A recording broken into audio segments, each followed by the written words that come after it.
Hi hello friends, morning ಎಲ್ಲಿ ಹೋಗ್ತಾ ಇದ್ದಾರೆ ಅಂದ್ಕೊಂಡ್ರಾ? 4 ಗಂಟೆಗೆ ಎದ್ದು ಟ್ರೈನಲ್ಲಿ ನನ್ನ ಮಗಳು ಮತ್ತು ನಮ್ಮ ಅತ್ತಿಗೆ ಜೊತೆ ನಮ್ಮ ಪಯಣ ಮದ್ದೂರಿನ ಕಡೆಗೆ. ಯಾಕಪ್ಪ ಹೋಗ್ತಾ ಇದ್ದಾರೆ ಮದ್ದೂರಿಗೆ ಅಂದ್ಕೊಂಡ್ರಾ? ನೋಡಿ, ಮದ್ದೂರು ಬಂದೇ ಬಿಡ್ತು. ತುಂಬ ಚಳಿ ಇದೆ ಮದ್ದೂರಿನಲ್ಲಿ. ವಾಕ್ ಮಾಡ್ಕೊಂಡು ಹೋಗ್ತಾ ಇದ್ವಿ ಟ್ರೈನ್ ಇಳ್ಕೊಂಡು. ಮದ್ದೂರಿಗೆ ಯಾಕೆ ಹೋಗ್ತಾ ಇದ್ದೀವಿ ಅಂದರೆ, ನಮ್ಮ ಹಳೆ ಮನೆ ಪೂಜೆ ಮಾಡಲಿಕ್ಕಿದೆ. ಅದರದ್ದು ಒಂದು ಕಲ್ಲನ್ನು ತೆಗಿಯೋಕ್ಕೆ ಹೇಳಿದ್ದಾರೆ, ಅದಕ್ಕೋಸ್ಕರ ಹೋಗ್ತಾ ಇದ್ದೀವಿ. ಬಸ್ ಹತ್ಕೊಂಡು ಇಳ್ಕೊಂಡು ನಡ್ಕೊಂಡು ನೋಡಿ ನಮ್ಮೂರು ವಾಕ್ ಮಾಡ್ಕೊಂಡು ಹೋಗ್ತಾ ಇದ್ದೀವಿ. ಹಾಗೆ ಸ್ವಲ್ಪ ದೂರ ನಡ್ಕೊಂಡು ಹೋಗೋಣ, ವಾಕ್ ಮಾಡ್ದಂಗೆ ಆಗುತ್ತೆ ಅಂತ. ನೋಡಿ, ನಮ್ಮ ಮನೆ ಅಂಗಳ ಬಂದೇ ಬಿಡ್ತು. ಮನೆ ಅಂಗಳದಲ್ಲಿ ನಮಗೋಸ್ಕರ ವೆಯ್ಟ್ ಮಾಡ್ತಾ ಇದ್ದಾರೆ. ಇವಳು ಬಂದು ನನ್ನ ಮುದ್ದಿನ ಮಗಳು. ನಂದು ಅಮ್ಮ, ಅಣ್ಣ, ಅತ್ತಿಗೆ, ಸೊಸೆ, ನನ್ನ ಮಗಳು ಎಲ್ಲರೂ ಬಂದು ಕೂತ್ಕೊಂಡು ವೆಯ್ಟ್ ಮಾಡ್ತಾಯಿದ್ವಿ. ಪೂಜೆಗೆ ರೆಡಿ ಮಾಡ್ಕೊಂಡು ನೋಡಿ, ಪೂಜೆ ಮಾಡೋಕ್ಕೆ ಎಲ್ಲ ತಯಾರಿ ಮಾಡಿಕೊಂಡು ಪೂಜೆ ಮಾಡ್ತಾಯಿದ್ದೀವಿ.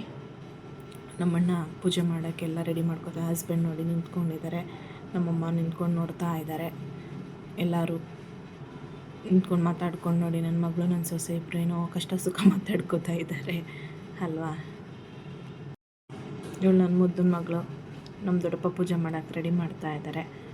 ಮತ್ತು ಎಲ್ಲರೂ ಕುಂಕುಮಕ್ಕೆ ಕರ್ತಿದ್ವಿ, ಅವರೆಲ್ಲರೂ ಬರ್ತಾ ಇದ್ದಾರೆ. ನಮ್ಮ ಅತ್ತಿಗೆ ನಮ್ಮ ಅಣ್ಣನ ಮಗಳು ಚಾರು ಅಂತ. ನಮ್ಮಣ್ಣ ಅವ್ರಿಗೆ ಹೆಲ್ಪ್ ಮಾಡ್ತಾ ಇದ್ದಾನೆ, ನಮ್ಮ ದೊಡ್ಡಪ್ಪನಿಗೆ ಪೂಜೆ ಮಾಡಲಿಕ್ಕೆ ಹೆಲ್ಪ್ ಮಾಡ್ತಾ ಇದ್ದಾನೆ. ನೀವು ಇನ್ನೂ ನೆಚ್ಚಿನ ವೀಡಿಯೋಗಳಿಗಾಗಿ ನಮ್ಮ ಚಾನಲನ್ನು ಸಬ್ಸ್ಕ್ರೈಬ್ ಮಾಡಿ, ಹಾಗೆ ನಮ್ಮನ್ನು ಬೆಲ್ ಬಟನ್ ಒತ್ತಿ ಇದು ಮಾಡಿ. ಪೂಜೆ ನಡೀತಾ ಇದೆ. ನನ್ನ ಹಸ್ಬೆಂಡು ನಿಂತ್ಕೊಂಡು ನೋಡ್ತಾರೆ. ನಮ್ಮ ಅಣ್ಣ, ಅತ್ತಿಗೆದಿರೆಲ್ಲರೂ ಬಂದಿದ್ದರು, ಅವ್ರು ನೋಡ್ತಾ ಇದ್ದಾರೆ. ಸೊ ಹೀಗೆ ನೆಕ್ಸ್ಟ್ ವೀಡಿಯೋಗಾಗಿ ನಮ್ಮ ಚಾನಲನ್ನು ಸಬ್ಸ್ಕ್ರೈಬ್